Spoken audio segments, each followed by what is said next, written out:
السلام علیکم ورحمۃ اللہ وبرکاتہ. کیا حال ہیں آپ سب کے؟ الحمدللہ. الحمدللہ رب العالمین والصلاة والسلام علی اشرف الانبیاء والمرسلین وعلی آلہ وصحبہ ومن استنى بسنتہ الی یوم الدین. اللہم جعلنا منہم ومن الذین آمنوا وعملوا الصالحات وتواصوا بالحق وتواصوا بالصبر آمین یا رب العالمین. ثم اما بعد فاعوذ باللہ من الشیطان الرجیم. بسم اللہ الرحمن الرحیم. رب اشرح لی صدری ویسر لی امری واحلل عقدۃ من لسانی یفقہوا قولی. اللہم ثبتنا عند الموت بلا الہ الا اللہ. اے ہمارے اللہ، ہمیں ہماری موت پر کلمہ لا الہ الا اللہ پر ثابت قدم رکھیے. آمین یا رب العالمین. سورۃ لقمان کی ان ڈیپتھ اسٹڈی الحمدللہ ہم آیت نمبر 10 اور 11 کو کور کرتے ہوئے بیسک کانسیپٹ کو سمجھ چکے تھے، اور کل کی کلاس میں نے آپ کے سامنے توحید کی ایکسپلینیشن کو رکھا تھا. انشاءاللہ ہم اسی توحید کے ایکسپلینیشن سے سمجھ لیں کہ آیت 10 کے اور 11 کے سناپسس پر بات کو شروع کریں گے، پھر آگے آیت نمبر 12 کو آج اللہ کا نام لے کر سٹارٹ کر دیں گے. آیت نمبر 10 اور 11 کو اگر آپ دیکھیں تو آپ کو بتایا تھا کہ یہ سورت کا موضوع کے اعتبار سے دوسرا حصہ بنتا ہے. آلدو ویل کنیکٹڈ ہیں آیات، آپس میں نظم اور ربط موجود ہے، لیکن اگر آپ ٹاپک وائز دیکھیں تو آیت نمبر 10 اور 11 کا ٹاپک جو ہے وہ اسپیسیفکلی توحید کے اینگل سے اسکالرز نے ڈیفائن کیا ہے. آیت نمبر 10 میں اللہ نے اپنی 4 نشانیاں مینشن کی ہیں، اور ان 4 نشانیوں کو مینشن کرنے کے بعد اس طرح سے آیت نمبر 11 کو شروع کیا گیا کہ اگر دنیا کی 4 نشانیاں یا دنیا کی کائنات کی نشانیاں تمہیں رب کو یاد نہیں کراتی ہیں، تو پھر جو تمہارا وقت لینے والے جو بھی ایلیمنٹس ہیں جن کو تم نے اللہ کی جگہ پر لا کر الہ بنا لیا ہے، ان سے کہو کہ تم کو وہی چیز دکھائیں یا وہی چیز تم کو عطا کریں جو اللہ کی کائنات تم کو عطا کرتی ہے. اگر آپ 4 نشانیوں کو 4 نعمتوں کی شکل میں دیکھیں، جیسے کہ آسمان کا بغیر ستون کے ہونا، یا پہاڑوں کا پیکس کی طرح ہونا، یا بے تحاشا کائنات کی مخلوقات کا ہونا، یا بارش کا برسنا، تو ان 4 کو اگر آپ نعمتوں کے پوائنٹ آف ویو سے دیکھیں تو آپ کہہ سکتے ہیں کہ آسمان انسان کو سپورٹ کی نعمت دیتا ہے، پروٹیکشن کی نعمت دیتا ہے. پھر پیگز جو ہیں، جو پہاڑ ہیں، وہ سسٹینیبلٹی کی نعمت پرووائڈ کرتے ہیں، یعنی کہ ان کے ساتھ آپ دیکھتی ہیں کہ زمین جو ہے وہ سٹیبل رہتی ہے تاکہ آپ اپنے دیگر کاموں کو آسانی سے کر سکیں. پھر تیسرا اینگل اگر آپ مخلوقات کا دیکھتی ہیں تو مخلوقات صرف اور صرف ایسی نہیں ہے کہ آپ کو آنکھوں کو اچھی لگتی ہیں، آپ کہیں کہ مور ہے تو آپ کی آنکھوں کو اچھا لگتا ہے، یا آپ کے پاس کوئی پیٹ اینیمل ہے. اس کے ساتھ ساتھ کہ آپ جانوروں کو ڈومیسٹیکیٹ کرتے ہیں، آپ کے لیے جتنی مخلوقات اللہ نے آس پاس پھیلائی ہیں اس میں سے بہت سی لائف سٹاک کے طور پر آتی ہیں جو آپ کے لیے رزق کا کام بھی کرتے ہیں. تو اگر آپ تیسری نعمت دیکھیں مخلوقات کے حوالے سے تو تیسری نعمت بنتی ہے سسٹینیبلٹی، جس کے اندر آپ سسٹیننس، جس کے اندر آپ کو اللہ تعالیٰ رزق پرووائڈ کرتا ہے. اور چوتھی چیز اگر آپ بارش کے اینگل سے دیکھیں تو اسموتھنس آف لائف کی نعمت، اس لیے کہ رزق باہم پھر اسموتھلی زمین کو ملتا رہتا ہے جب بارش اپنے صحیح ٹائمنگز پر برستی ہے. تو یہ 4 اللہ کی نشانیاں بیسیکلی حجت تمام کرنے کے لیے توحید کے اینگل سے اس حصے میں لائی گئی ہیں کہ اللہ کے بندے وہ جن کو اللہ یاد ہے وہ بھی، اور وہ اللہ کے بندے جن کو اللہ یاد نہیں ہے وہ بھی اللہ کی ہستی کے رنگ پہچان لیں اللہ کی بنائی ہوئی کائنات کے ذریعے. اسی حوالے سے آپ کو توحید کی بیسک ڈیفینیشن سے میں نے آیت نمبر 10 اور 11 میں توحید کے 2 پہلو کا ذکر کیا تھا. توحید جس کے لیے کہتے ہیں کہ اس کا حروف اصلیہ واو ہا دال ہے، اور 4th سینچری کے جو لنگوسٹ ہیں ابن فارس، جن کی ڈکشنری بہت مشہور ہے ابن فارس کی، اور ابن فارس ہوں یا امام راغب اصفہانی ہوں، ان دونوں لنگوسٹ کی ڈکشنریز عربی زبان کی بڑی مشہور ہیں مسلمانوں کے ٹریڈیشن میں. انہوں نے جو واو ہا دال کی ڈیفینیشن دی ہے وہ بڑی سمپل ہے. وہ کہتے ہیں واحد یا واحدہ کا مطلب ہوتا ہے ٹو ریکگنائز سنگولیرٹی، وحدانیت کو پہچان جانا، یعنی کہ اللہ کیسے واحد ہے اس کو پہچان جانا، وہ کہتے ہیں توحید ہوتا ہے. اللہ کس طرح سے واحد ہے، اللہ کی وحدانیت کیا ہے، اس اینگل سے ابن فارس نے واو ہا دال کو بہت اچھا ڈسکرائب کیا ہے. تو آیت نمبر 10 کو دیکھیں تو اللہ واحد کیسے ہے، وہاں آپ کا اللہ کا رب کے طور پر واحد ہونا نظر آتا ہے. آیت نمبر 10 میں رب کا واحد ہونا آپ کو ربوبیہ کی شکل میں نظر آتا ہے، یعنی صرف اور صرف خالق اور اونرشپ رکھنے والی ذات اللہ رب العزت کی ہے. پوری کائنات کو آپ سٹڈی کر لیں، تمام مخلوقات کو دیکھ لیں. تو جب آپ اس اینگل سے دیکھتے ہیں تو توحید ربوبیہ آیت نمبر 10 میں آئی ہے، اور توحید ربوبیہ سمپل ہے جس میں آپ اللہ کا واحد ہونا اس کے واحد رب ہونے کی شکل میں دیکھتے ہیں. اب رب کی کئی ڈیفینیشنز آپ کو بات کو سمجھا سکتے ہیں. کل بھی ہم نے بات کی تھی کہ رب بیسیکلی وہ ہوتا ہے جس میں خالق ہونے کا ایلیمنٹ آٹومیٹیکلی موجود ہوتا ہے، اور رب وہ ہوتا ہے، خالق وہ ہوتا ہے جو کریٹ کرتا ہے فرام نتھنگ. کچھ بھی نہیں تھا اور اس نے تخلیق کر دیا. انسان جتنی بھی انوینشنز کرتے ہیں، انسانوں کے پاس میٹر آلریڈی موجود ہے، چاہے وہ گیس کی شکل میں ہے یا وہ سالڈ کی شکل میں ہے یا وہ لیکوڈ کی شکل میں ہے. انسان کے پاس میٹر موجود ہے جس کو آپ مادہ کہتے ہیں. اس میٹر کی بیسس پر وہ چیزیں تخلیق کرتا ہے. ایسا نہیں ہو سکتا آپ کہیں کہ جو فونز، سیل فونز ہیں آپ کے، یہ انسان نے ہی صرف انوینٹ کیے ہیں. انسان صرف ڈسکور کر لیتا ہے، ایک چیز سے دوسری چیز بنا لیتا ہے. اصل میں تو اللہ خالق ہے جس نے تخلیق کیا فرام نتھنگ. کچھ بھی نہیں تھا تو اللہ نے تخلیق کر دیا. تو ایک اینگل آتا ہے اللہ کا رب کے اندر تخلیق کا پہلو، کہ اس نے کمپلیٹلی کسی بھی چیز کو نئی فارم میں نئی چیز سے کریٹ کر دیا. سیکنڈلی صرف کریٹ نہیں کیا، اس نے اون کیا ہے. جو چیز بھی اس نے تخلیق کی ہے اس کو اللہ اون کرتا ہے، اس کے اوپر اللہ کی اونرشپ موجود ہے. پھر ایک اور سٹیپ آپ آگے جاتے ہیں، یعنی جب آپ کہتے ہیں کہ اللہ اون بھی کر رہا ہے رب ہوتے ہوئے، پھر آپ آگے اور جاتے ہیں اسی رب کی ڈیفینیشن میں. تو جو توحید ربوبیہ ہے وہ آپ کو بتاتی ہے کہ اللہ صرف اون نہیں کرتا بلکہ اللہ مربی بھی ہے. مربی نرچر کرنے والا ہے، چیرشر ہے، نرشر ہے، یعنی کہ وہ اس مخلوق کو تخلیق کر کے چھوڑ نہیں دیتا، وہ اس کی تربیت کرتا ہے. تربیت کس حوالے سے کرتا ہے؟ اس کی فزیکل گروتھ کی تربیت کرتا ہے اور اس کی انٹلیکچوئل گروتھ کا سامان کر دیتا ہے.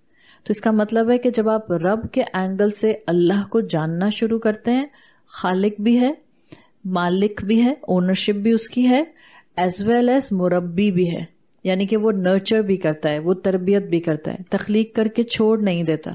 اور جب آپ یہ کہتی ہیں تو اس کا مطلب ہے کہ نہ صرف آپ بلکہ what ever is around you, وہ سب کا سب اس رب کے ہاتھ میں ہے. یعنی آپ کی زندگی میں ہونے والے ایونٹس بھی، بعض اوقات انسان کی عقل کیونکہ لمیٹڈ ہے تو انسان سوچتا بھی لمیٹڈ ہے. اٹس ناٹ لائک کہ صرف میں اللہ کی تخلیق ہوں، اٹس ناٹ لائک کہ صرف میری اللہ نرچرنگ کر رہا ہے یا مجھے اللہ چیریش کر رہا ہے. جو آپ کے آس پاس ایونٹس ہو رہے ہیں یا جو آپ کی زندگی میں ایونٹس ہو رہے ہیں، وہ ایونٹس بھی آپ کے جتنے ہیں وہ بھی اللہ ہی کی ربوبیت کی شان ہے، وہ بھی اللہ ہی کے انڈر ہے. ایون آپ کے آس پاس کائنات میں اگر انرجی پاسنگ ہو رہی ہے، لائٹ ایئرز ہیں، آپ کے آس پاس جو کچھ ہے وہ سب رب کے کنٹرول میں ہے. اور کنٹرول کیسا ہے؟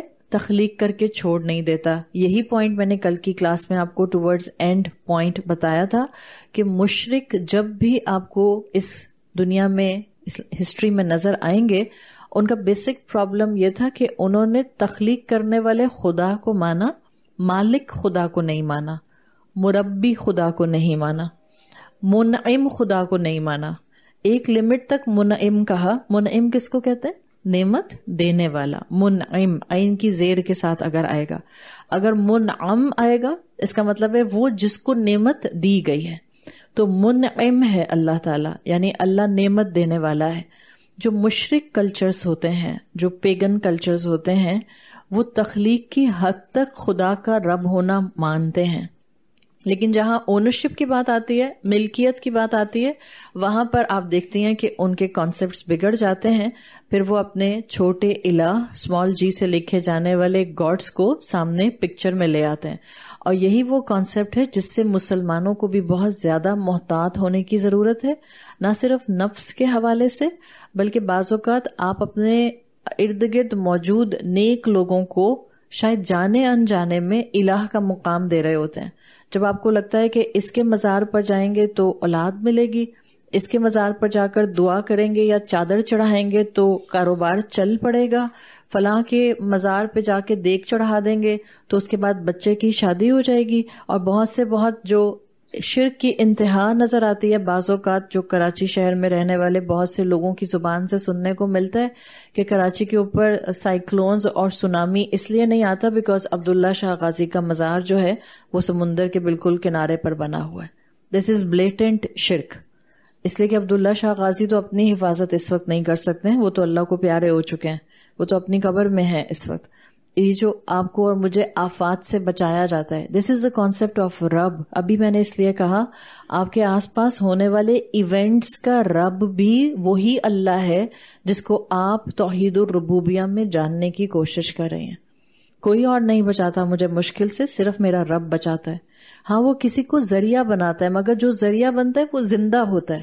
مثال کے طور پر میں آپ سے کہوں کہ آپ کی زندگی بچانے میں رائٹ اور رانگ کر کے بتائیں.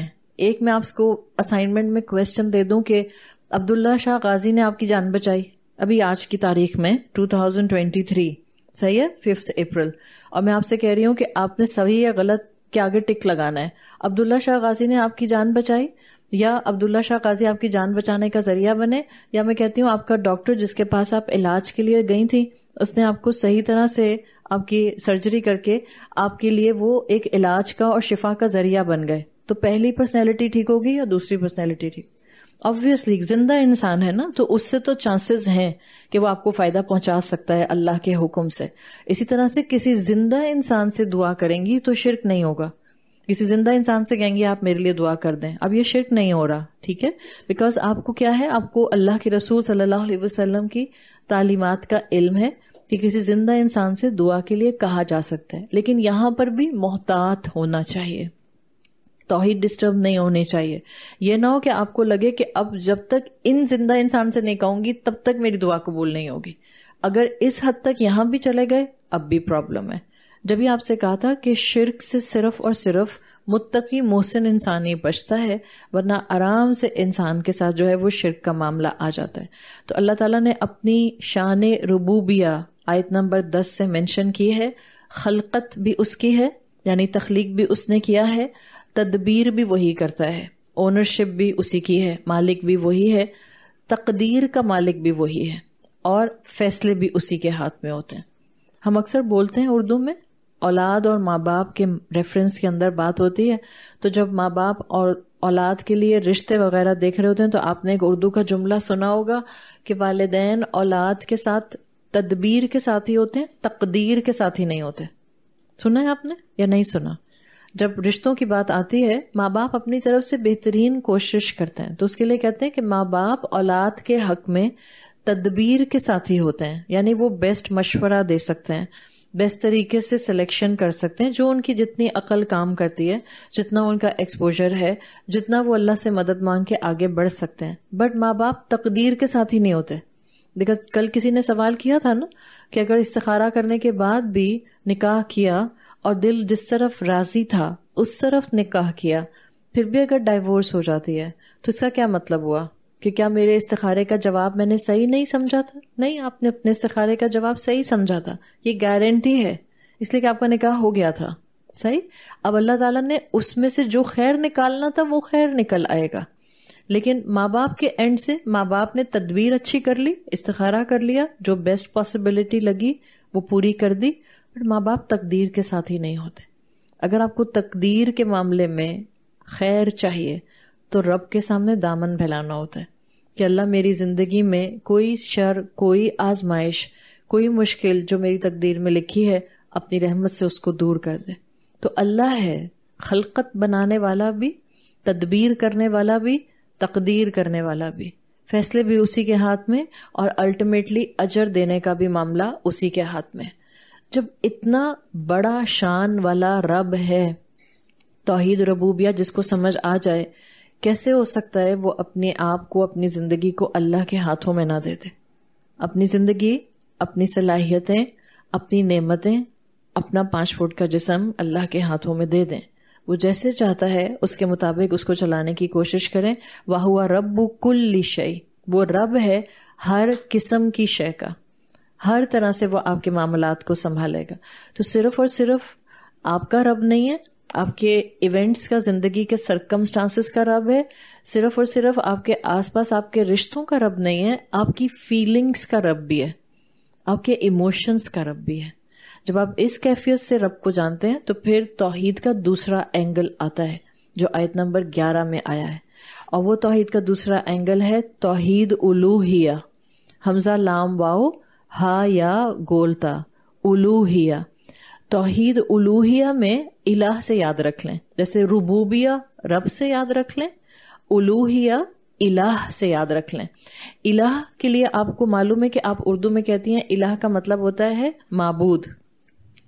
اسینشلی اگر آپ الوہیہ کی ڈیفینیشن لکھتی ہیں، جیسے جس کو آپ کہتی ہیں توحید الوہیہ کیا ہے، تو 1 لائنر آتا ہے essentially it is connected to your عبادات. اللہ کی عبادات کے ساتھ خود کو فکس کر لینا از بیسیکلی بالکل سمپل ڈیفینیشن آف توحید الوہیہ. لیکن جب آپ اس کو ہولسٹیکلی دیکھتے ہیں تو آپ عبادت اس کی کرتے ہیں جس کی اطاعت کرنے کا آپ کا دل چاہ رہا ہوتا ہے. آپ عبادت اس کی کرتے ہیں جس کے ساتھ آپ کو معلوم ہوتا ہے کہ اس نے اتنے انعام دیے ہیں کہ میں کتنا بھی تھینک یو بول دوں وہ پورا ہی نہیں ہو سکتا ہے. اس نے اتنا عطا کیا ہے، یہ اتنا بڑا منعم ہے کہ یہ جو مجھے عطا کرتا ہے میں اس کے جواب میں الحمدللہ کتنی بھی تسبیحات پڑھ لوں میں حق ادا نہیں کر سکتی. تو بیسیکلی 1 لائنر تو آپ بول دیتے ہیں کہ الوہیہ میں عبادات آتی ہیں، بٹ آپ کو یہ بھی معلوم ہونا چاہیے کہ آپ عبادت کرتے کیوں ہیں. اس لیے کہ جب تک آپ کو یہ نہیں معلوم ہوگا کہ عبادت کرتے کیوں ہیں، شاید آپ کو بغیر ریزن کے اس عمل میں کنسسٹنسی نہیں نصیب ہوگی. ہم عبادت اس لیے کرتے ہیں کہ ہماری عبادت اطاعت کی بیسس پر ہوتی ہے. ہم اطاعت اس لیے کرتے ہیں کہ ہم بہت ہی زیادہ اپنے رب کے شکر گزار ہوتے ہیں. اور ہم شکر گزار کیوں ہوتے ہیں؟ اس لیے کہ اس نے ہمیں نعمتیں بہت زیادہ دی ہیں. اتنی نعمتیں دی ہیں کہ زبان سے اس کا شکر کرنا کبھی بھی کافی نہیں ہو سکتا. ایون اگر ایک انسان اپنی سال کے 365 دن بھی، اپنی ساری زندگی لاکھ تسبیح بھی الحمدللہ کی پڑھتا رہے ہر دن، تب بھی ہمارا ایمان ہے ہم اللہ کا حق نہیں ادا کر سکتے. ناٹ جسٹ اللہ، ہمارے لیے تو قرآن نے یہ بات بھی واضح کر دی کہ ہم اپنے والدین کا حق نہیں ادا کر سکتے. کیوں کہا ہے اللہ تعالیٰ نے وَبِالْوَالِدَيْنِ إِحْسَانًا؟ آگے آیات آ جائیں گی سورۃ لقمان میں جو حکیم لقمان کی نصیحت ہیں. اللہ نے قرآن میں کیوں کہا ہے وَبِالْوَالِدَيْنِ إِحْسَانًا؟ جو بھی کرو ماں باپ کے ساتھ بیسٹ کرو، بلکہ دی بیسٹ کرو. اس لیے کہ تم ماں باپ کو تھینک یو بول ہی نہیں سکتے ہو. تم کچھ بھی کر لو، ناک رگڑ لو زمین پر، تم اپنے ماں باپ کا حق ادا کر ہی نہیں سکتے ہو. جہاں جہاں جس ہستی کے ساتھ جو چیز اپروپریٹ تھی اس کو اٹیچ کر دیا. ماں باپ کی عبادت تو نہیں ہو سکتی تھی، تو اللہ نے کہا ماں باپ کی اتنی خدمت کرو کہ تمہارے منہ سے اف تک نہ نکلے. What ever they expect from you. ہاں، اللہ کی نافرمانی یا اللہ کے ساتھ شرک کی بات آئے گی تو آپ ان کی بات نہیں مانیں گے. ادروائز خدمت میں کوئی کسر نہ چھوڑیں. یہ ہے ماں باپ کا حق نہ ادا کرنے کی کیپیسٹی میں ان کے ساتھ احسان کا معاملہ رکھنا. جب بات آتی ہے اللہ کی ہستی پہ، الوہیہ پہ، الہ پہ جو کہ الٹیمیٹ الہ ہے، اب یہاں پر آپ اللہ کا حق ادا نہیں کر سکتے، تو پھر اللہ ہی نے ہمیں سکھا دیا کہ کیونکہ اللہ کی نعمتیں اور احسانات اتنے ہیں کہ ہم اس کا حق ادا نہیں کر سکتے، تو ہم شکر کے اندر محبت کے ساتھ اس کے سامنے سجدے میں سر جھکا دیتے ہیں. ہم اس کے سامنے عبادت کرتے ہیں، ہم واحد اسی کی عبادت کرتے ہیں. ہم اس لیے کہتے ہیں لا الہ الا اللہ، کوئی معبود ہے ہی نہیں سوائے اللہ کے، یعنی عبادت کے لائق ایک ہی ہستی ہے اور وہ صرف اور صرف اللہ رب العزت کی ہستی ہے. سورۃ البقرہ کی آیت 163 میں آتا ہے وَإِلَٰهُكُمْ إِلَٰهٌ وَاحِدٌ لَا إِلَٰهَ إِلَّا هُوَ. اللہ ہی ہے جو واحد معبود ہے، صرف اس کی عبادت ہو سکتی ہے، اس کے علاوہ کوئی معبود نہیں ہے. تو عبادت ہم کیوں کرتے ہیں، اس کی ریزن آپ کو پتہ چل گئی. اس لیے یاد رکھیں الوہیہ کے اندر، توحید الوہیہ کے اندر عبادت کے ساتھ ہمیشہ آپ کا جذبات کا پہلو اللہ کے ساتھ آئے گا. اگر آپ کی توحید الوہیہ درست ہوگی، آپ کی اللہ تعالیٰ سے ایموشنل بانڈنگ ہوگی. This is required. یعنی یوں سمجھ لیں کہ جو ربوبیہ ہے it's about your thought pattern, آپ کی سوچ پرسیو کرتا ہے. توحید ربوبیہ آپ کی سوچ بنائے گا، آپ کا مائنڈ سیٹ بنائے گا، آپ کو اللہ کے بارے میں کیا کیا کانسیپٹس رکھنے ہیں یہ بنائے گا، آپ کا بلیف سسٹم بنائے گا. توحید ربوبیہ. توحید الوہیہ آپ کو پریکٹیکلی مسلم بنائے گا، آپ کو پریکٹیکلی اللہ کی اطاعت پر لے کر آئے گا. ظاہر ہے جب آپ ریچولز ادا کریں گی تو آپ کا اور آپ کے رب کا معاملہ جو ہے اب وہ عملی طور پر کنیکٹ ہو جائے گا. الوہیہ میں آپ کے عبادت کے ساتھ جذبات ڈیفینیٹلی انوالو ہوتے ہیں. یعنی توحید الوہیہ جس کی درست ہوگی اس کو اللہ سے شدید محبت ہوگی، اس کو اللہ سے ڈر بھی لگتا ہوگا، اس کو اللہ پر توکل بھی ہوگا. ہر مشکل میں، ہر آزمائش میں، ہر خوف میں دوڑے گا کس کی طرف؟ فَفِرُّوا إِلَى اللَّهِ. دوڑے گا اللہ کی طرف.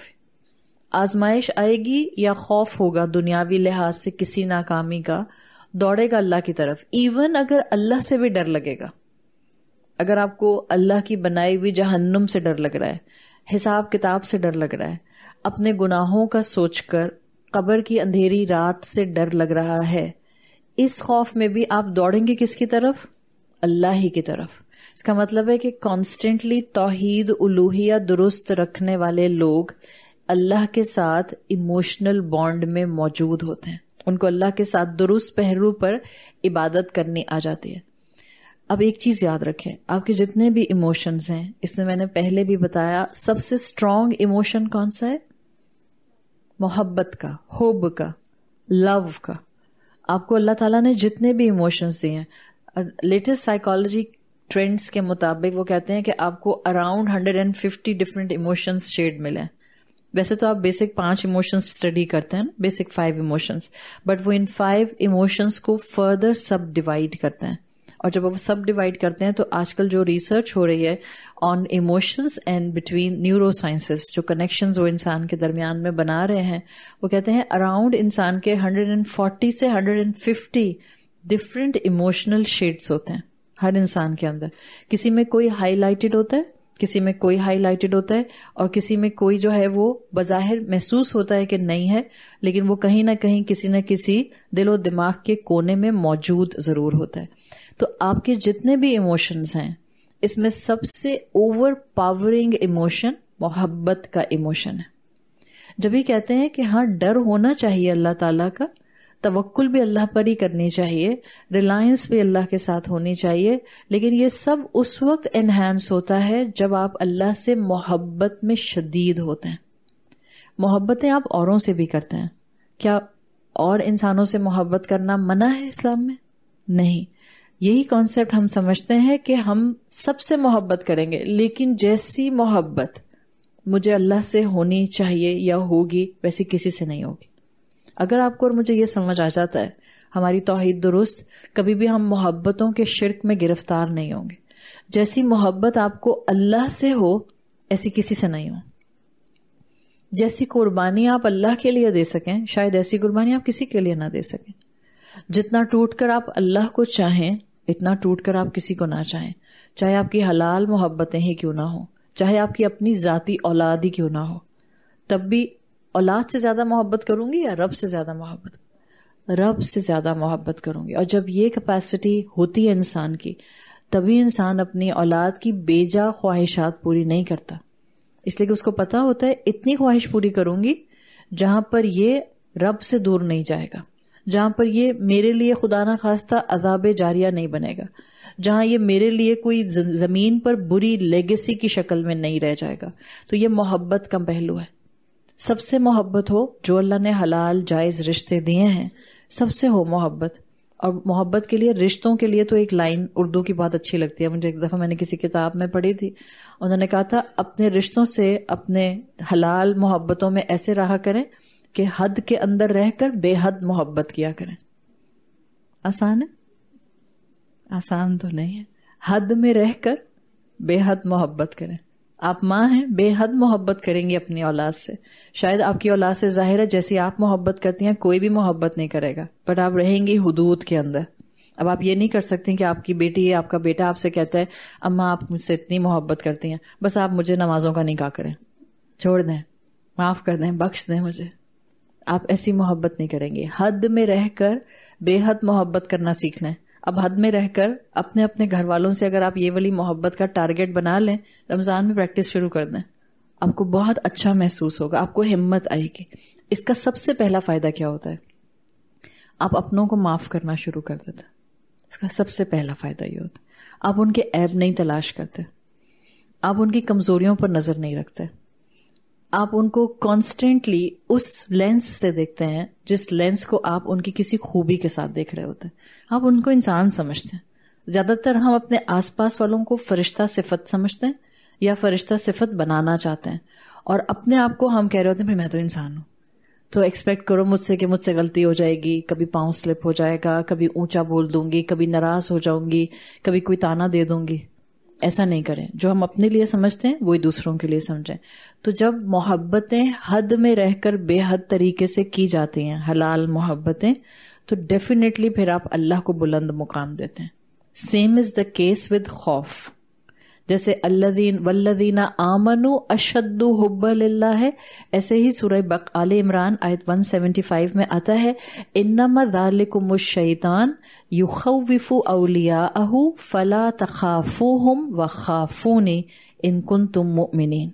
شیطان سب سے زیادہ جو شیطان کے قابو میں لوگ آ جاتے ہیں, جو شیطان کے دوست بننے کی کیپیسٹی میں آ جاتے ہیں, شیطان ان کو ڈراتا ہے ہر چیز سے. ہر چیز سے ڈرائے گا, ہر دوسرے انسان سے ڈرائے گا, ہر دوسرے حالات سے ڈرائے گا, ہر دوسری کیپیسٹی سے ڈرائے گا, ہر دوسری مشکل سے ڈرائے گا. اللہ کہہ رہے ہیں نہیں, کسی سے ڈرنے کی ضرورت نہیں ہے. وَخَافُونِي وَلَا تَخَافُوهُمْ وَخَافُونِي, ان سے مت ڈرو, مجھ سے ڈرو. لیکن یہ اس کیپیسٹی میں آئے گا کون؟ جو سب سے زیادہ اللہ سے ڈرے گا. اللہ نے بتا دیا ان کنتم مؤمنین, اگر تم مومن ہوگے. تو توحید الوہیہ بیسیکلی ایموشنل اٹیچمنٹ ہے اللہ رب العزت کے ساتھ. اگر توحید الوہیہ درست ہوتی ہے تو بندے کو اللہ کی کلوزنس محسوس ہوتی ہے. آپ قرآن پڑھیں اور سمجھ کر پڑھیں, اتنا سمجھ کر پڑھیں کہ جتنا پورشن پڑھیں اس کا ترجمہ پڑھ لیں. کوئی مشکل کام تو ہے نہیں, ہر ایک کے قرآن کے اندر ترجمہ موجود ہے. آپ کو جس ترجمے کو جس لینگویج میں پڑھنا ہے, آپ کو سمجھ آتی ہے, آپ اس لینگویج میں پڑھیں. آپ قرآن پڑھیں, آپ کو محسوس ہوتا ہے کہ اللہ اپنی محبت کا اظہار کتنی آیات کے صرف سٹرکچر سے کرتا ہے. یعنی جب علم کی بات آئی, جب مسلمان امت کو علم دینا تھا, جب صحابہ کو علم دینا تھا, تو اللہ تعالیٰ نے جو آیات کا پیٹرن رکھا اس میں درمیان میں استاد کے طور پر رسول اللہ صلی اللہ علیہ وسلم کو موجود رکھا. وَيَسْأَلُونَكَ عَنِ الْأَحِلَّةِ, وہ آپ سے چاند کی بڑھتی گھٹتی جو شیپس ہیں اس کے بارے میں پوچھتے ہیں. وَيَسْأَلُونَكَ مَاذَا يُنْفِقُونَ, وہ آپ سے سوال کرتے ہیں کہ ہم کیا کچھ خرچ کریں. وَيَسْأَلُونَكَ عَنِ الْمَحِيضِ, وہ آپ سے عورتوں کے منتھلی سائیکل کے بارے میں سوال کرتے ہیں. یہ سارے پیٹرن آپ کو نظر آ رہے ہیں. جہاں علم لینے کی بات آ رہی ہے, جہاں علم کی بات آئے گی, وہاں رسول اللہ صلی اللہ علیہ وسلم درمیان میں ایز اے معلم موجود ہیں. اور جہاں بندے اور رب کی 101 بات آئی, وَإِذَا سَأَلَكَ عِبَادِي عَنِّي, جب میرے بندے آپ سے سوال کریں میرے بارے میں, تو قل نہیں آیا, کہہ دیجئے ان سے انی قریب. قل ہٹ گیا, یعنی اللہ کے رسول صلی اللہ علیہ وسلم کے بغیر سمپل بات آ گئی, انی قریب, میں قریب ہی ہوں. جہاں محبت کا پہلو آئے گا نا, وہاں اللہ اور بندے کے درمیان میں کوئی تیسری ہستی نہیں چاہیے. ہاں علم آئے گا, جہاں شریعت پر علم اور عمل کی بات آئے گی وہاں اللہ کے رسول صلی اللہ علیہ وسلم آپ کو ہر جگہ انٹیکٹ نظر آئیں گے. جہاں بندے کی اور رب کی محبت کی بات آئے گی، الوہیہ کا پہلو آئے گا، محبت اور خوف خدا کا پہلو آئے گا، آپ کو ڈائریکٹ اللہ کے ساتھ جذبات کا کنیکشن ملے گا. اس لیے جس انسان کا توحید ربوبیہ اور توحید الوہیہ مضبوط ہو جاتا ہے وہ انسان شرک نہیں کرتا، وہ انسان شرک سے بچ جاتا ہے. اور شرک واحد گناہ ہے جس کے لیے قرآن میں اللہ تعالیٰ نے کہا ہے اللہ چاہے گا تو ایک انسان کے سارے گناہ بخش دے گا.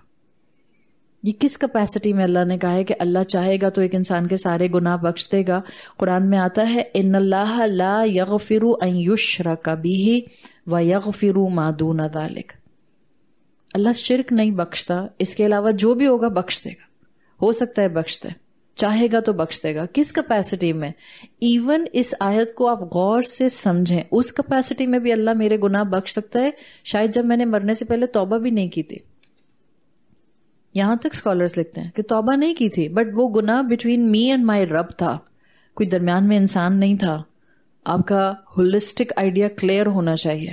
اگر میرے اور میرے رب کے ساتھ جو گناہ کا پہلو مجھ سے ہو گیا اس میں کوئی انسان موجود تھا، اب نہیں ہونے والی مغفرت.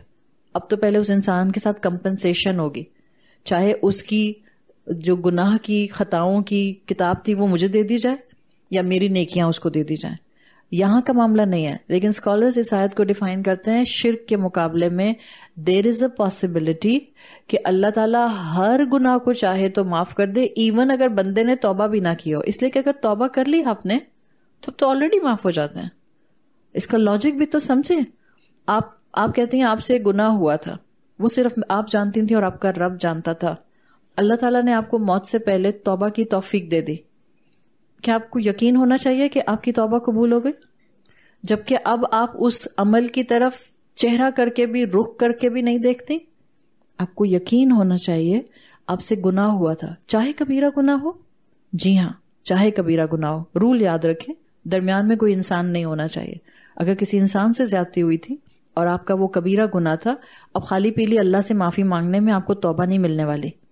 اگر کسی انسان سے زیادتی کی ہے اس سے معافی مانگے یا اس کا حق مارا ہے اس کا حق ادا کریں، پھر جا کر آپ کی توبہ مکمل ہوتی ہے، توبۃ نصوحا بنتی ہے.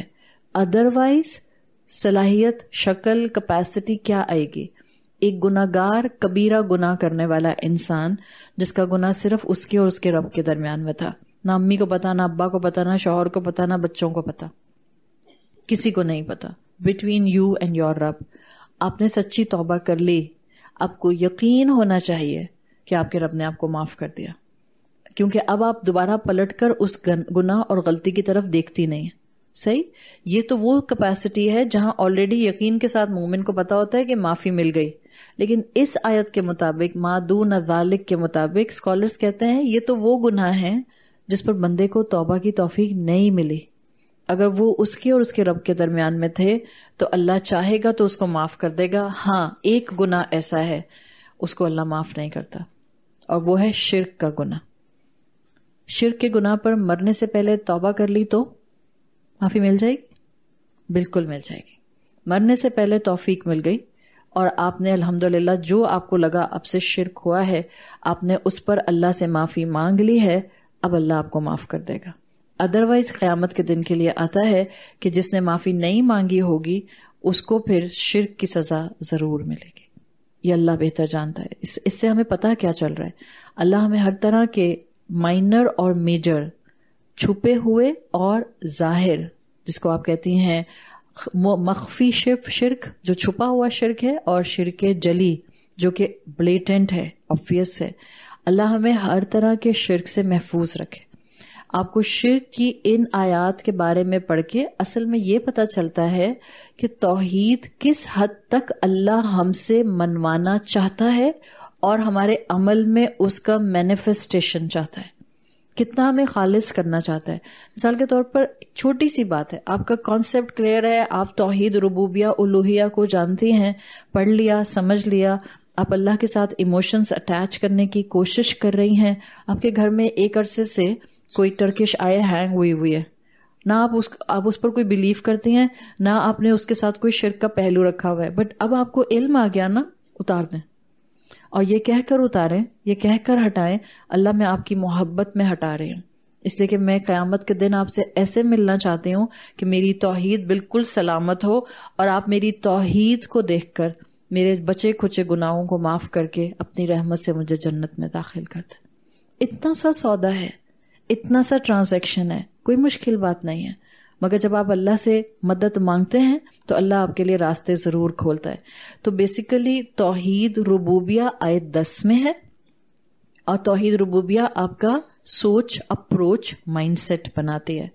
توحید الوہیہ آیت 11 میں ہے، یہ آپ کو عملی طور پر ایموشنز کے ساتھ اللہ کے راستے میں عبادات کے پہلو سے کنیکٹ کرتی ہے.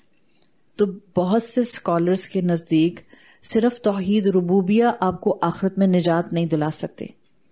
میرا بلیف ہے کہ اللہ ایک ہے، میرا بلیف ہے کہ اللہ نے مجھے پیدا کیا، اللہ مجھے سنبھالتا ہے، اللہ مجھے عطا کرتا ہے، لیکن اسی رب نے، ایک طرف آپ اس کی نعمتوں کو ڈکلیئر کرتے ہیں، لیکن دوسری طرف آپ کو جو تھینک یو کرنے کا طریقہ، شکر ادا کرنے کا طریقہ توحید الوہیہ کے ذریعے بتایا گیا تھا، آپ اس پر عمل نہیں کرتے، تو اسکالرس کے نزدیک آپ کی توحید مکمل نہیں ہے. اس لیے وہ کہتے ہیں توحید ربوبیہ سے زیادہ توحید الوہیہ اہمیت کی حامل ہے. You have to show your gratitude to your رب. پتہ تو چلے اس کو آپ اس سے کتنی محبت کرتے ہیں، ورنہ تو بہت آسان ہے. ہم نے نماز پڑھ لی اللہ کی تعریف کر کے، اس لیے کہ صلاۃ کا ایک مطلب یہ بھی ہوتا ہے ٹو پریز سم ون. ہم نے کہا ہمیں اٹھک بیٹھک کرنے کی کیا ضرورت ہے، قیام رکوع سجود کرنے کی کیا ضرورت ہے، ہم اللہ کی تعریف کر لیتے ہیں اور ہم سب بیٹھ جائیں یہاں پر اللہ کی تسبیح کرنے کے لیے. اس کے بعد ہم کہیں کیا ضرورت ہے اتنا قرآن پڑھنے کی، میں بھی کہوں کیا ضرورت ہے اتنا بولنے کی. اللہ از دا ایزیسٹ تھنگ. ایک وقت آئے گا اندر سے خود ہی آواز نکلے گی. ایزی لائف صحابہ نے ایسی نہیں گزاری ہے. ذرا سا بھی اپنی عقلوں کو ربوبیہ کے ساتھ اٹیچ کریں گے نا، آپ کو اپنے آس پاس وہ کانسیپٹ سمجھ آنے شروع ہو جائیں گے جن کانسیپٹس کا آپ کو رسول اللہ صلی اللہ علیہ وسلم سے لنک نہیں نہ ملے گا. پھر خود بخود آپ کے ہاتھ سے وہ چھوٹیں گے اگر آپ نے اپنائے ہوئے.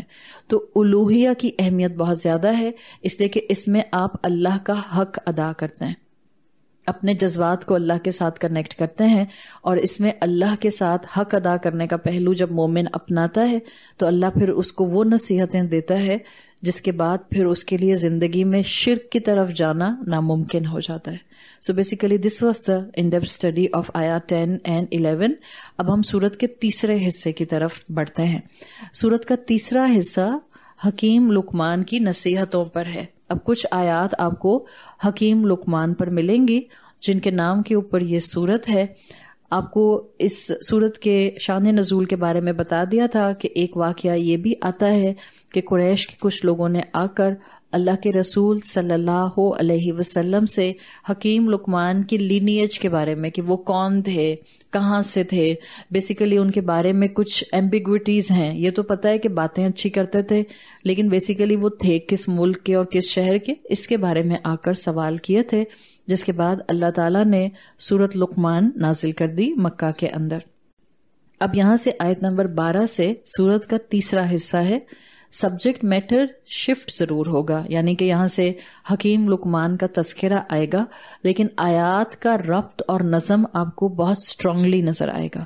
اس لیے کہ یاد رکھیے گا آیت 11 مکمل ہوئی ہے توحید پر، اور آپ کو امیڈیٹلی ان آیات کے اندر توحید کا کانسیپٹ نظر آ جائے گا. تو حکیم لقمان ایک نصیحت کے طور پر آپ کو یہاں نظر آئیں گے، اپنے بیٹے کو نصیحت کر رہے ہیں. عرب کلچر میں حکیم لقمان کی نصیحتیں عام تھیں. عرب کلچر کے اندر ایک جانے پہچانے دانا انسان کے طور پر یہ موجود تھے. اللہ تعالیٰ نے ان کو عزت اور اونر کیسے کیا کہ اللہ نے ان کا نام قرآن میں مینشن کیا. اگر آپ کو پچھلی کلاسز یاد ہیں تو ہم نے بات کی تھی کہ قرآن میں دونوں طرح سے لوگوں کے نام مینشن کیے گئے ہیں. ان کے نام بھی مینشن کیے جن کو ہیوملیٹ کیا گیا ہے، جیسے کہ فرعون ہے یا قارون ہے یا ابو لہب ہے.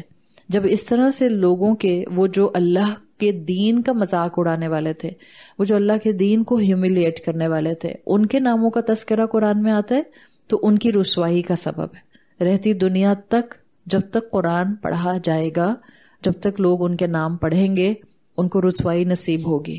اور ہر دفعہ جب بھی قرآن کی تلاوت ہوگی ان کی رسوائی کی گواہی آپ کی زبان سے درج کر دی جائے گی ان کے نامہ اعمال کے اندر. تو اس کلام کے اندر یا تو گناہگار کا تذکرہ کر کے اس کو ہیوملیٹ کیا گیا اس لیے کہ اس نے اپنی زندگی میں اللہ کے کلام کو ہیوملیٹ کیا، اور دوسرا اللہ نے اپنے بندوں کے نام اس قرآن میں مینشن کیے جن کے ناموں کو لا کر اللہ نے آنر کیا ہے. اب قرآن میں جس کا نام بھی مومن کی کیپیسٹی میں لا کر اس کی مثال دکھا کر اس کو مینشن کیا گیا ہے، اس کے لیے اسکالرز ایک بات کہتے ہیں کہ یعنی اس انسان کو اتنا آنر کیا گیا ہے کہ رسول اللہ صلی اللہ علیہ وسلم کو جو قرآن کے ذریعے تعلیم دی گئی ہے اس میں اس انسان کا تذکرہ ہے.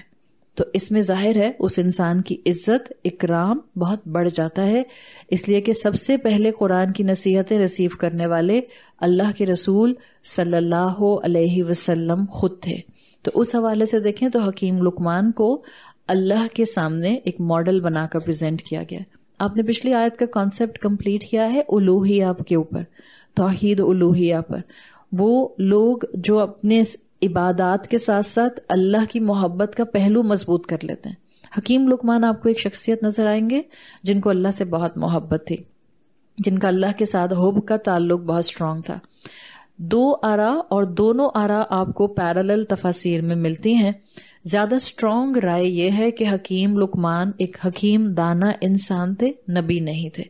لیکن بعض آپ کو ایسے تفاسیر کے بعض لنکس ملتے ہیں جس میں انہوں نے کہا کہ مائٹ بی دا پروفٹ، ہو سکتا ہے کہ نبی ہوں. لیکن اسٹرانگ اوپینین آپ کو یہی ملے گی کہ ایک حکیم انسان تھے، اور اللہ تعالیٰ نے ان کو بہت سی عقل کے حوالے سے، الفاظ کے سلیکشن کے حوالے سے رچنس دی ہوئی تھی. اللہ نے ان کو ایک عزت کا مقام جو تھا وہ دیا تھا، اتنا کہ ان کی نصیحت کو اللہ نے اپنے کلام کا حصہ بنا لیا. تو بیسیکلی قریش نے آ کر پوچھا تھا رسول اللہ صلی اللہ علیہ وسلم سے ان کے لینیج کے بارے میں، ان کے حسب نسب کے بارے میں، لیکن کیونکہ ان کا حسب نسب نون نہیں تھا. کہا جاتا ہے دو آرا آتی ہیں ان کے بارے میں کہ یا تو یہ 3000 قبل مسیح یعنی عیسیٰ علیہ السلام سے بھی 3000 سال پہلے کی شخصیت ہے. ایک رائے یہ آتی ہے، آپ کو ہسٹری کی کتابوں میں تفاسیر میں ملتی ہے. اور یا ایک رائے یہ آتی ہے کہ حکیم لقمان داؤد علیہ السلام کے دور میں موجود تھے. اب داؤد علیہ السلام کا جو دور تھا یہ موسیٰ علیہ السلام سے پہلے تھا یا بعد میں تھا؟ بعد والے کا جواب ٹھیک ہے. داؤد علیہ السلام موسیٰ علیہ السلام کے بعد آئے تھے. داؤد علیہ السلام بنی اسرائیل کے نبی تھے. داؤد علیہ السلام کے اوپر جو آسمانی کتاب آئی تھی وہ کون سی تھی؟ زبور تھی، جس کے اندر کوئی شریعت نہیں تھی. شریعت موسیٰ علیہ السلام کو دی گئی تھی بنی اسرائیلیوں کے اندر. اس کے بعد جب داؤد علیہ السلام آئے تو ان کو صرف حمد کے ترانے دیے گئے تھے، اللہ کی پریز کے، یعنی کہ یوں سمجھیں اللہ کی معرفت بلند کرنے کے لیے یا بڑھانے کے لیے داؤد علیہ السلام کو کتاب دی گئی تھی. اس کے بعد عیسیٰ علیہ السلام آئے ہیں. اگر آپ کتابوں کے اینگل سے دیکھیں تو عیسیٰ علیہ السلام کو بھی شریعت نہیں دی گئی تھی. عیسیٰ علیہ السلام کو بھی شریعت موسوی کی حکمت دی گئی تھی. اسی کا ایک ورژن تھا جس کے اندر دلائل موجود تھے بہت سے موسیٰ علیہ السلام کی شریعت کو ڈیفائن کرنے کے. تو حکیم لقمان کے بارے میں دو آرا ہیں. دو آرا یہ بھی ہو گئے کہ یا نبی تھے یا نیک انسان تھے، دانا انسان تھے. دو آرا یہاں بھی ہو گئیں کہ یا تو یہ داؤد علیہ السلام کے دور میں تھے یا عیسیٰ علیہ السلام سے 3000 سال پہلے کسی قوم کے اندر یہ آئے تھے. قصص القرآن کے اندر اگر آپ قصص القرآن کی کتاب جو ہے پڑھیں گے تو وہاں ان کو 3000 قبل مسیح عیسیٰ علیہ السلام سے پہلے کی شخصیت کہا گیا ہے. اب جو عرب تھے ان کے اندر لقمان، حکیم لقمان کے صحیفے کے طور پر نصیحتیں موجود تھیں.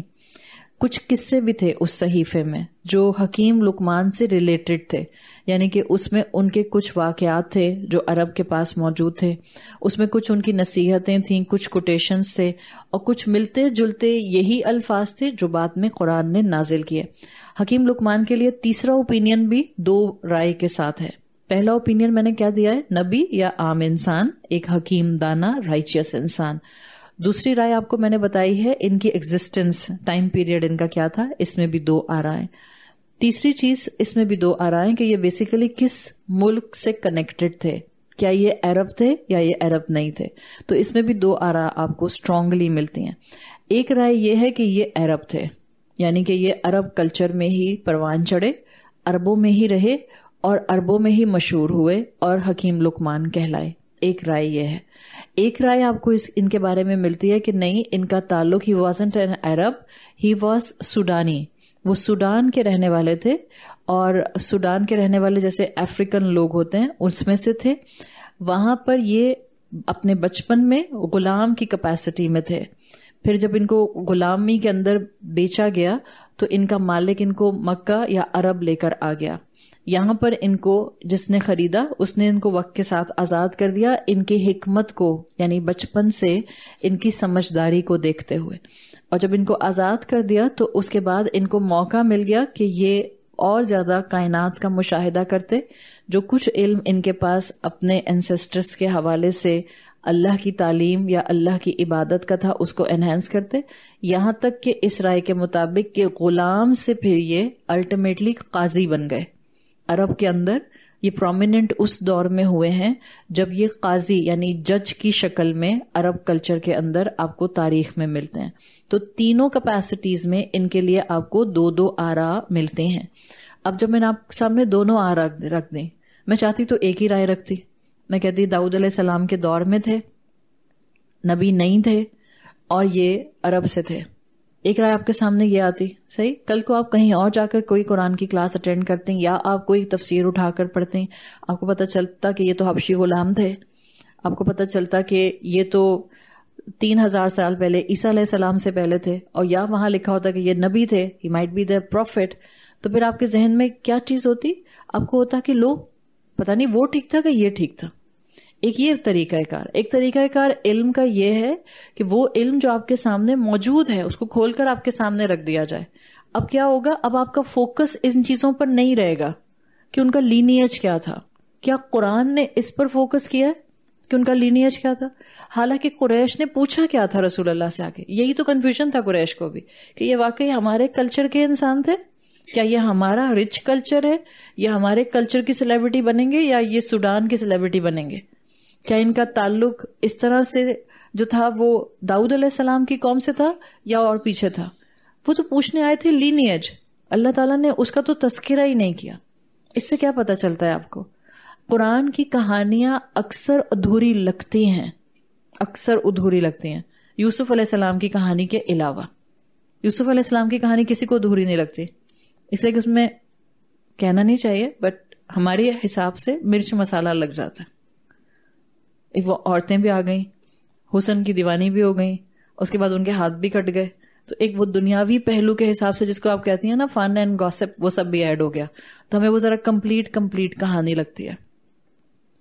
باقی قرآن کی جتنی بھی کہانیاں ہیں، قصے ہیں، جتنے بھی اللہ نے پچھلی قوموں کے واقعات مینشن کیے ہیں، it's like fill in the blanks. It's literally like fill in the blanks.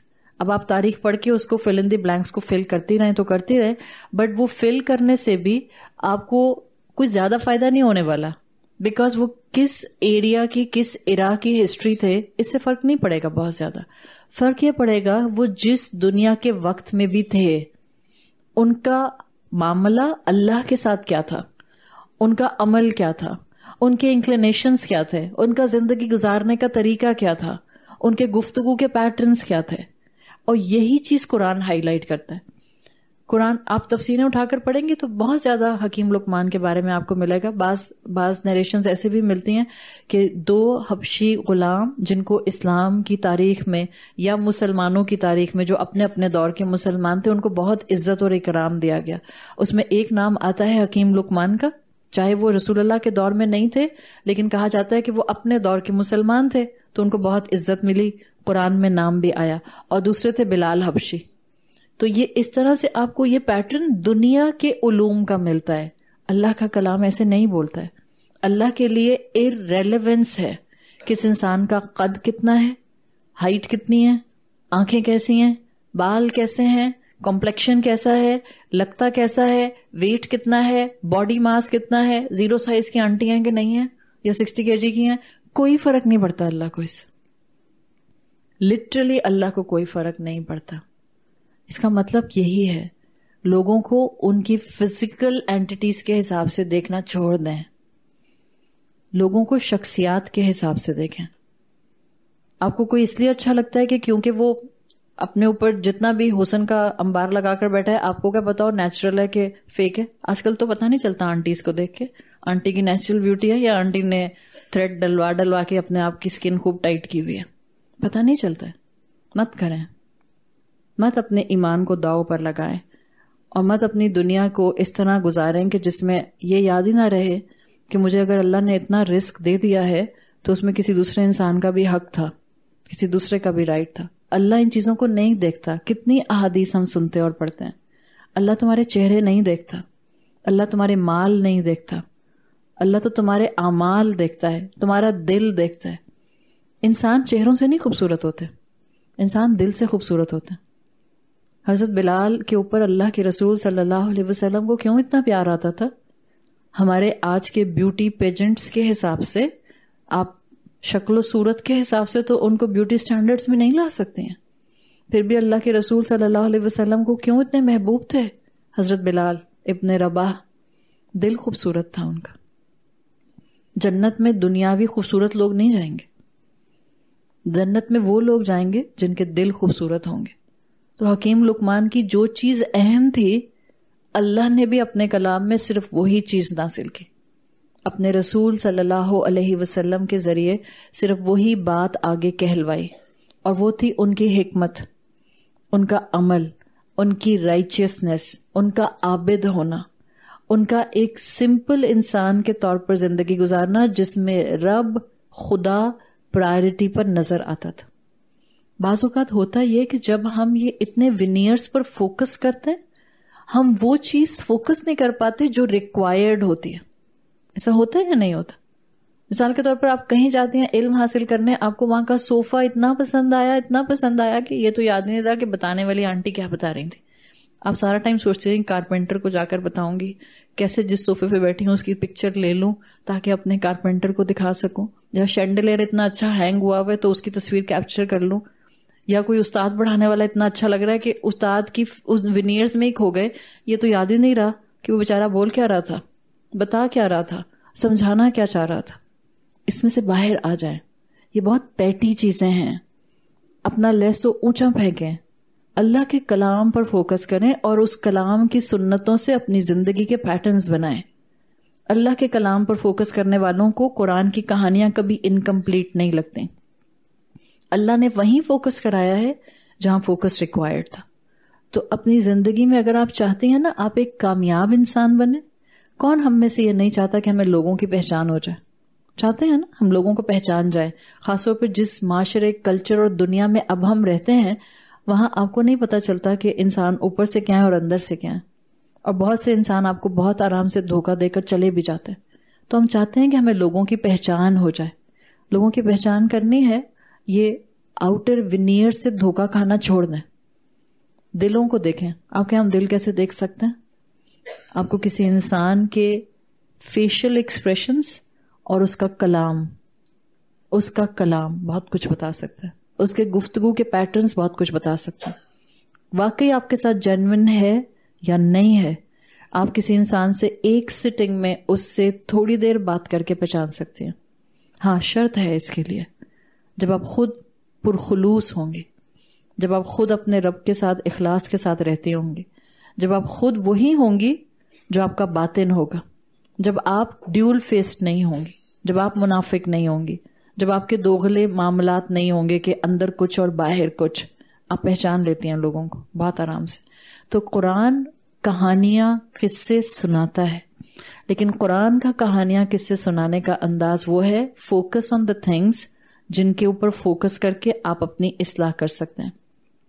تفسیر ابن کثیر میں حکیم لقمان کی حکمت کے لیے ایک بہت مشہور واقعہ بتایا جاتا ہے. آپ نے شاید تفاسیر کے علاوہ بھی کتابوں میں، وہ جو حکایات کی کتابیں ہوتی ہیں اس میں شاید پڑھا ہوگا. اس واقعے کے حساب سے حکیم لقمان جو تھے وہ ایک غلام تھے. یہ جو واقعہ بیان ہوتا ہے، اس واقعے کو بیان کرنے والے نے ایسے بیان کیا ہے کہ حکیم لقمان اپنے بچپن میں، اپنی شروع کے ٹائم پیریڈ میں غلام تھے، پھر ان کے مالک نے جس نے خریدا اس نے آزاد کیا اور اس کے بعد وہ قاضی بن گئے. تو جب یہ غلام تھے تو ان کی حکمت کا ایک پہلو ڈسکرائب کیا جاتا ہے کہ ان کے مالک نے ان سے کہا کہ ایک بکری ذبح کر کے آؤ اور اس کا جو سب سے بہترین پورشن ہے وہ لے کر آؤ. آپ نے سنا ہوگا، اکثر یہ لوگ اکثر بیان کرتے ہیں کہ جو بکری یا بھیڑ ذبح کرو اور جو اس کے جسم کا سب سے بیسٹ پارٹ ہے وہ لے کر آؤ. تو حکیم لقمان نے بکری ذبح کی اور حکیم لقمان اس بکری کا زبان اور دل لے کر آ گئے. زبان اور دل. تو مالک نے پوچھا یہ کیوں، یہ دو کیوں بیسٹ ہیں؟ تو انہوں نے کہا جو ان کی حفاظت کر لیتا ہے وہ اپنی حفاظت کر لیتا ہے. یعنی کہ ایک جانور کے اندر سے انہوں نے دو اعضاء کو نکال کر انسان کو ایک سبق دینے کی بات کر دی. حکیم انسان تھے نا، دانا انسان تھے. حکیم انسان سوچتا زیادہ ہے، بولتا کم ہے. حکمت آتی ایسے ہی ہے جب آپ بولنا کم کر دیتے. یہ نہیں کہ کانسٹنٹلی بس بولے جا رہے ہیں، سارا زمانہ چپ ہے آپ بول رہے ہیں، نہیں، اس طرح سے نہیں، کم بولنے کی. اور یہاں میں نے اگزامپل سیٹ کر دی تھی لاسٹ ٹائم، آپ کو بتا دی تھی. اس کی اگزامپل جا کر گھر پر مت لگائیے گا. گھر والوں کو آپ کی آواز چاہیے، آپ کی محبت چاہیے، آپ کا پیار چاہیے. یہ ہم باہر کی دنیا کی بات کر رہے ہیں. ہمارا معاملہ الٹ ہوتا ہے. ہم باہر آ کے بہت بولتے ہیں، گھروں میں کیا ہو جاتا ہے ہمیں چپ کا روزہ. ہم بہت متقی ہیں، قرآن کی کلاس لے کے آ رہے ہیں، زیادہ نہیں بولتے، علم بہہ جائے گا.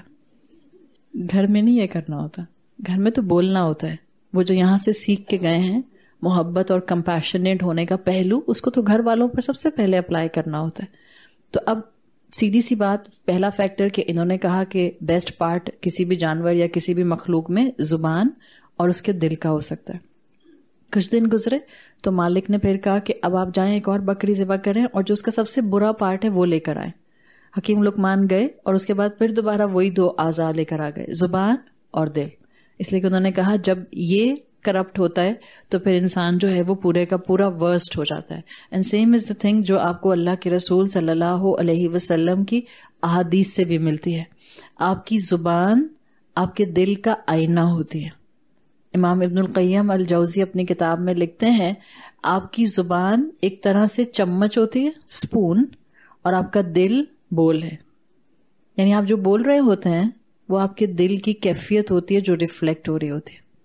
یہ جو ہم بہت دفعہ کہہ دیتے ہیں نا، وہ میرا یہ مطلب نہیں تھا، میں نے اس لیے نہیں کہا تھا، اصل مطلب وہی تھا جو آپ نے بول دیا. زیادہ تر، موسٹ آف دا ٹائم. ہاں کبھی کبھی ہو سکتا ہے کہ سامنے والا آپ کی مس انڈرسٹینڈنگ میں کوئی جملہ غلط سمجھ جائے، لیکن آپ جو بول رہی ہوتی ہیں وہ آپ کے دل کی کیفیت ہوتی ہے. آپ کا دل پیور ہوگا، آپ کے الفاظ پیور ہوں گے، آپ کے دل میں کسی کے لیے گرجز نہیں ہوں گے، آپ زبان سے تانا نہیں دیں گے، آپ کے دل میں کسی کے لیے نفرت نہیں ہوگی، آپ کی زبان بھی کبھی اس انسان کو ایسے زخم نہیں لگائے گی کہ اس کے زخم وہ کبھی زندگی میں ہیل نہ ہو سکے. تو یہ دو اعضاء انسان کی جسم کے اندر بہترین ہوتے ہیں. حکیم لقمان نے اپنے حکمت کا اظہار کر دیا. حکیم لقمان کے لیے مشہور تھا کہ گفتگو اوور آل، یہ نہیں تھا کہ وہ درس دیتے تھے کرسی پہ بیٹھ کے اور اس کے بعد وہ لوگوں کو حکمت سکھایا کرتے تھے. اوور آل گفتگو بہت وائز اور سوچ سمجھداری کی کیا کرتے تھے. یعنی ان کے لیے مشہور تھا کہ ان کے الفاظ کا سلیکشن بہت اسپیسیفک ہوتا ہے. جیسے لگتا ہے کہ جیسے آپ کہتی ہیں نا، بعض لوگ بولتے ہیں لگتا ہے جیسے دھاگے میں موتی پروئے ہوئے ہیں. تو حکیم لقمان کے لیے آتا ہے کہ جب بولتے تھے تو بالکل سلیکٹڈ الفاظ کے ساتھ بولتے تھے. اس کا مطلب کیا ہے؟ سلیکٹڈ الفاظ کے ساتھ بولتے تھے، سوچ سمجھ کے بولتے تھے. اس کا مطلب ہے کم بولتے تھے، سنتے زیادہ تھے اور بولتے کم تھے. تو انسان کے اندر پھر یہ صلاحیت آ جاتی ہے الفاظ کے چناؤ کی. ان کے انٹرسٹنگلی ان کے نام بھی دو آپ کو ہسٹری میں ملتے ہیں کہ یا ان کا نام یہ ہے یا ان کا نام یہ ہے. دو طرح سے آپ کو ہسٹری میں ملتا ہے. حکیم لقمان کا یا تو پورا نام لقمان ابن ثاران تھا، سا وہ جو نرمی سے بولے جانے والی سا ہوتی ہے، 3 نقطوں والی بوٹ شیپ، الف با تا سا. لقمان ابن ثاران یا تو ان کا نام تھا لقمان ابن ثاران، یا دوسرا آتا ہے تاریخ میں ان کا نام تھا لقمان بن یاعور، یا الف عین واو را، لقمان ابن یاعور، واللہ عالم ان دونوں میں سے ان کا نام کیا تھا.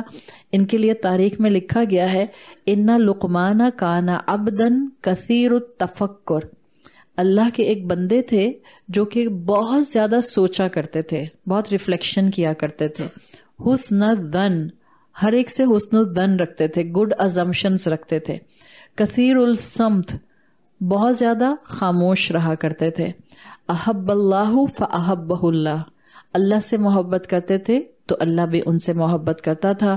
فمن علیہ بالحکمہ، تو اللہ نے انعام کے طور پر ان کو حکمت عطا کی تھی. ابن عطیہ نے اپنی تفسیر میں یہ حکیم لقمان کے لیے الفاظ لکھے ہیں. کہا جاتا ہے کہ یہ اپنی اچھی گفتگو کی وجہ سے اپنے علاقے میں مشہور ہوئے. نہ صرف گفتگو اچھی کرتے تھے بلکہ کہا جاتا ہے عابد بھی بہت زیادہ تھے. He was a very righteous person، بہت زیادہ عابد بن کے رہا کرتے تھے. ایک واقعہ اور آتا ہے ان کے لیے جو کہ آپ کو اکثر تفاسیر میں ملتا ہے. اس میں آتا ہے کہ ایک مرتبہ ایک شخص نے ان سے آ کے سوال کیا، جو اس وقت آیا تھا جب آپ قاضی بن چکے تھے، جج بن چکے تھے. اس شخص نے آ کے ان سے سوال کیا کہ آپ ایک وقت میں بالکل غلام تھے، یعنی down trodden of the society. ظاہر ہے غلام جو وہاں ہوتے تھے ان کو کوئی رائٹس نہیں دیا کرتے تھے، اور ظاہر ہے اگر یہ پیچھے کے دور میں آپ جائیں گی تو وہاں تو غلامی جو تھی وہ بہت ہی ورسٹ پوزیشن پر تھی. تو جس انسان نے سوال کیا اس کا سوال یہ تھا کہ غلام سے اتنی کانفیڈنٹ پرسنالٹی کہ آپ کو جج بنا دیا جاتا ہے، قاضی بنا دیا گیا، تو یہ آپ نے اپنے اندر صلاحیت کیسے پیدا کی؟ یعنی پوچھنا چاہ رہا تھا کہ آپ کے اندر کانفیڈنس کہاں سے آ گیا اتنا زیادہ. تو انہوں نے 4 اس کو باتیں بتائیں یا 4 نصیحتیں کی اس شخص کو. ایک انہوں نے کہا زندگی میں ہمیشہ خدا کی قدر کرو، اللہ کی قدر کرو.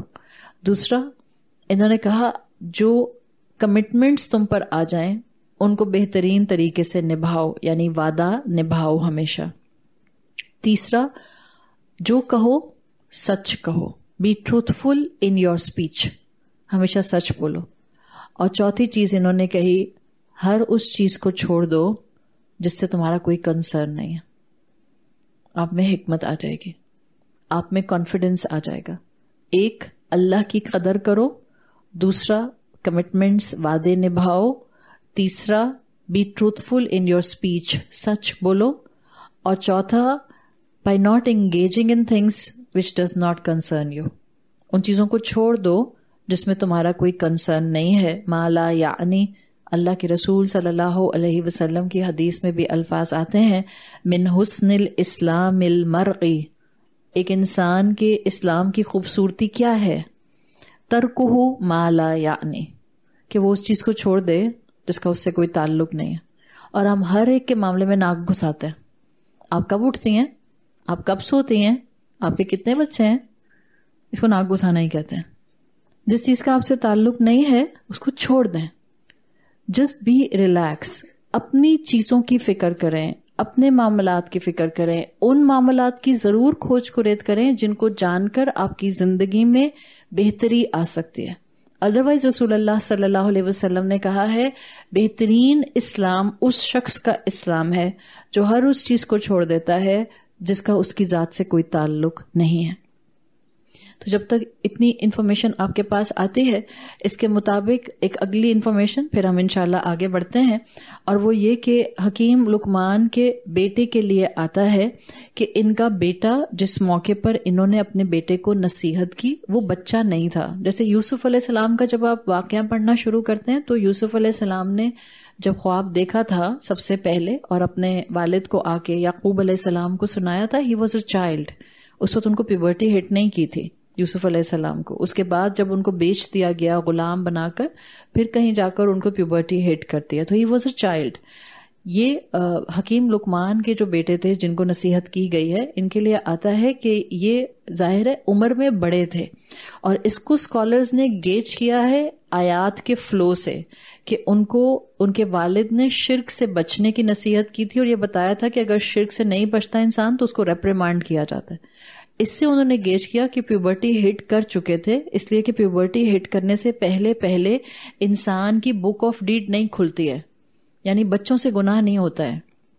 جس بچے کو بھی پیوبرٹی ہٹ نہیں کی ہے, اگر اس سے غلطیاں ہو رہی ہیں, جیسے بچے کو خدا نہ خواستہ جھوٹ بولنے کی عادت ہو گئی ہے, تو وہ بچہ گناہ گار نہیں ہو رہا ہے. اس کی ماں کو, اس کے باپ کو چاہیے کہ اس کی تربیت کرے, اس کے گناہ کی عادت کو چھڑائے. لیکن جب تک آپ کو پیوبرٹی ہٹ نہیں کرتی, آپ کی بک آف ڈیڈ نہیں کھلتی, نہ آپ کی نماز فرض ہوتی ہے, نہ آپ کا روزہ فرض ہوتا ہے. دا مومنٹ آپ کے بچے کو پیوبرٹی ہٹ کر جاتی ہے, اب وہ ایک ایڈلٹ ہے اسلام کی ڈیفینیشن میں. چاہے وہ پیوبرٹی اس کو 11 سال میں ہٹ کرتی ہے, یا 9 سال میں ہٹ کرتی ہے, یا 15 سال میں ہٹ کرتی ہے. اسلام کی ڈیفینیشن میں یو آر این ایڈلٹ جب آپ کو پیوبرٹی ہٹ کر جائے گی. اب آپ ایک ایڈلٹ ہیں. تو ان کے بیٹے کے لیے آتا ہے کہ یہ ایج میں obviously اپنی پیوبرٹی سے زیادہ تھے جب بھی ان کے والد نے ان کو اس طرح سے نصیحت کی, جس سے پتہ چلتا ہے کہ ان کی جو نامہ اعمال کی کتاب تھی وہ کھل چکی تھی جب بھی باپ نے کنسرن ہو کر نصیحت کی تھی. بعض اسکالرس کا خیال یہ ہے کہ ان کا بیٹا کنٹریری ٹو ہم مشرک کلچر میں زیادہ انکلائنڈ ہو گیا تھا. یعنی اس نے والد کے پاس تو جو بھی نالج تھی پچھلے انبیاء کی اور ان کی شریعتوں کی, اس کے حساب سے خدا کی عبادت کو مینٹین رکھا ہوا تھا. لیکن جو ان کا بیٹا تھا اس کے لیے آتا ہے کہ وہ مشرکین کے ساتھ اٹھتا بیٹھتا تھا. اور دونوں آراء آتی ہیں تفاسیر کے اندر. بعض اسکالرس کے نزدیک وہ اپنے والد کی نصیحتوں سے مسلمان ہو گیا تھا, یعنی اپنے والد کے دین پر آ گیا تھا.